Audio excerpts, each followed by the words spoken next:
Hello guys, എല്ലാവർക്കും എൻ്റെ പുതിയ വീഡിയോയിലേക്ക് സ്വാഗതം. ഇന്ന് നമുക്ക് ഒരു സ്ഥലം വരെ ഒന്ന് പോയാലോ? ഒരു വിശുദ്ധ സ്ഥലം എവിടെയാണെന്നല്ലേ?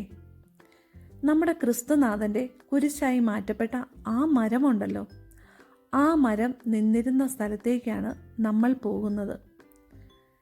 ഇന്ന് ആ സ്ഥലത്ത് 4-ാം നൂറ്റാണ്ടിൽ നിർമ്മിക്കപ്പെട്ട ഒരു മൊണാസ്ട്രിയുണ്ട്. ഒരു കോട്ടയുടെ ആകൃതിയിലാണ് ഈ മൊണാസ്ട്രി നിർമ്മിച്ചിരിക്കുന്നത്. ഇത് ജെറുസലേം സെൻറ്ററിൽ നിന്നും അധികം ദൂരെയല്ല ഈ മൊണാസ്ട്രി സ്ഥിതി ചെയ്യുന്നത്. മൊണാസ്ട്രിയിലെ പ്രധാനപ്പെട്ട അൾത്താരയാണ് ഇപ്പോൾ നമ്മൾ കാണുന്നത്.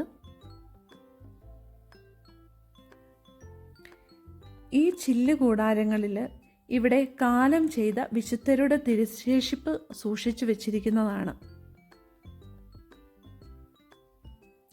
ഇതിനോടടുത്ത് തന്നെ യേശുക്രിസ്തുവിൻ്റെ ഒരു ക്രൂശിത രൂപവും വെച്ചിട്ടുണ്ട്. പിന്നീട് നമ്മൾ പോകുന്നത് ഒരു ചിത്ര പരമ്പരയിലേക്കാണ്.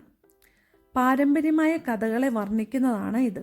ആ കഥ എന്നാന്ന് വെച്ച് കഴിഞ്ഞാൽ, അബ്രാഹാമിന് പാരിതോഷികമായി ലഭിച്ച മരങ്ങൾ അബ്രാഹാം ലോത്തിന് കൈമാറുകയും ലോത്ത് നട്ട് നനയ്ക്കുന്നതും ചിത്രത്തിലൂടെ നമ്മൾ കാണുന്നത്.